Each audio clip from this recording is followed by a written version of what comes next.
বৰজুলি বন্য ধান সংৰক্ষণৰ বাবে ৰাষ্ট্ৰীয় জৈৱ বৈচিত্ৰ্য প্ৰাধিকৰণে জৈৱ বৈচিত্ৰ্য ঐতিহাসিক ক্ষেত্ৰ হিচাপে ঘোষণা কৰিছে। মই সেই অঞ্চলটোতে এতিয়া বৰ্তমান উপস্থিত আছোঁ আৰু এই যি বৰজুলি, এই বৰজুলিৰ প্ৰায় 2 হেক্টৰ ভূমি বিৰল প্ৰজাতিৰ ধানবিধৰ জৈৱ বৈচিত্ৰ্য ক্ষেত্ৰ হিচাপে অধিকৰণ কৰি ৰাখিছে ৰাজ্য চৰকাৰে আৰু জৈৱ বৈচিত্ৰ্য ক্ষেত্ৰ হিচাপে স্বীকৃতি প্ৰদান কৰাৰ পাছতে ৰঙাপাৰাৰ লগতে অসমলৈ কিন্তু গৌৰৱৰ এক বতৰা কঢ়িয়াই আনিছে। মই কৈছোঁ যে এই অক্টোবৰ বা নৱেম্বৰ মাহত এই যিটো অঞ্চল বৰজুলিৰ চাহ বাগিচাৰ ওচৰৰ এই বৰজুলিৰ যিটো অঞ্চল, এই অঞ্চলত এই বন্য ধানবিধ ইয়াত উৎপাদিত হয় আৰু এই ধানবিধ সংৰক্ষণৰ কাৰণে কিন্তু বৰজুলি বন্য ধান জৈৱ বৈচিত্ৰ্য ঐতিহ্য ক্ষেত্ৰ হিচাপে কিন্তু ইতিমধ্যে ৰাজ্য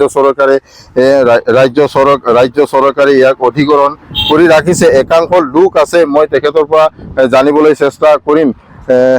হয় দাদা, কি ক'ব?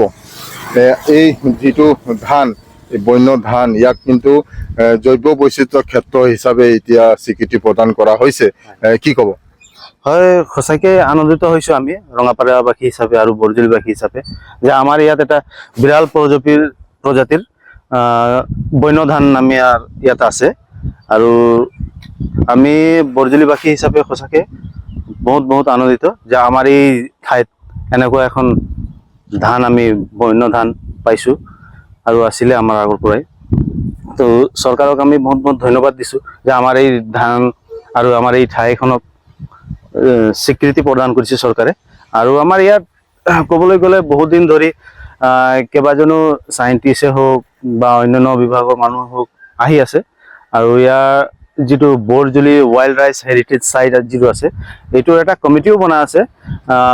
Borjuli BMC, Borjuli biodiversity management committee, আৰু বায়'ডাইভাৰ্চিটি মেনেজমেণ্ট কমিটিও ধুনীয়াকৈ আৰু পৰিৱেশন সংৰক্ষণ কৰি ৰাখিছে ইয়াতে আৰু ধুনীয়াকৈ কাম কৰি গৈ আছে। যোৱাবাৰো প্ৰায় 3বাৰ বৰজুলিত বায়'ডাইভাৰ্চিটি হেৰিটেজ চাইটৰ দ্বাৰা আৰু যি আসাম বায়'ডাইভাৰ্চিটি হেৰিটেজ চাইট আৰু দিল্লীৰ NBPGR আৰু NRA, এই দুইটা সংস্থাই মিলি বৰজুলিত প্ৰায় 100 মানুহক তেখেতসকলে ছাতা, তিৰপাল, বেগ, অন্যান্য কিছু সামগ্ৰী বিতৰণ কৰিছে। আৰু বায়'ডাইভাৰ্চিটি চাইটৰ যি আমি বায়'ডাইভাৰ্চিটি চাইট কেনেকৈ বনাই ৰাখিব লাগিব, কেনেকৈ আমি কিবা বস্তু আগৰ যি পুৰণা কালৰ যদি বস্তু কিবা আছে বচাই ৰাখিব লাগিব, সেই হিচাপে বায়'ডাইভাৰ্চিটি মেনেজমেণ্ট কমিটি যিটো আছে BMC, তেখেতসকলে বহুত ধুনীয়াকৈ কাম কৰি আছে। আৰু আমি সঁচাকৈয়ে লাষ্টত মই ক'ব বিচাৰোঁ যে আমাৰ অসম চৰকাৰে হওক বা ভাৰত চৰকাৰে হওক এগ্ৰিকালচাৰৰ ওপৰত এতিয়া বেছি গুৰুত্ব দি আছে। আৰু যি আমাৰ পুৰণা আছিলে, একেবাৰে পুৰণা পদ্ধতিৰ যিবিলাক ধান, এইটো ক'বলৈ গ'লে আমাৰ বৰজুলিত আমি যিবিলাক চাউল খাই আছোঁ, তেখেতসকলৰ মা দেউতাকক এতিয়া সংৰক্ষণ ৰখা হৈছে বৰজুলি ৰঙাপাৰাত। তো আমাৰ কাৰণে সেইটো চবতকৈ ডাঙৰ কথা। ইমানে। এই ধানটো, এই যিটো ধান, এই বন্য ধান, এই ধানটো কেতিয়া হয় ইয়াত? এইটো আমাৰ ইয়াতে জুন জুলাই মাহৰ পৰা ষ্টাৰ্ট হৈ যায় ধানটো। ইয়াত যেনেকুৱা আমাৰ অসমৰ যেনেকৈ প্ৰথম বৰষুণ পোৱাৰ লগে লগে এইডোখৰত ধানখন গজিবলৈ আৰম্ভ কৰে আৰু ঠিক জুলাই মাহৰ লাষ্টলৈকে ধানটো পকি যায়। অক্টোবৰ মাহত ধানটো সম্পূৰ্ণ পকি উঠে। অক্টোবৰ মাহত অক্টোবৰ মাহত পকি যায় ধানটো।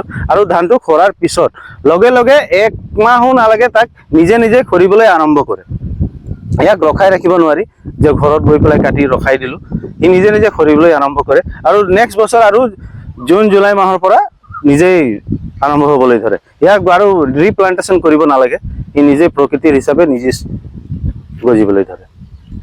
হয়, মই কৈছোৱে যে ৰঙাপাৰাৰ এই অঞ্চলটো বৰজুলি চাহ বাগিচাৰ সমীপৰ এই অঞ্চলটোত কিন্তু এতিয়া দেখিবলৈ যি বন্য ধান সংৰক্ষণৰ ক্ষেত্ৰত যি পদক্ষেপ গ্ৰহণ কৰা হৈছে তাক লৈ কিন্তু এতিয়া বৰজুলিবাসীৰ লগতে ৰঙাপাৰাবাসী আৰু অসমলৈ যি গৌৰৱ কৰি আনিছে তাক লৈ কিন্তু এতিয়া নথৈ আনন্দিত হৈ পৰা দেখিবলৈ পোৱা গৈছে।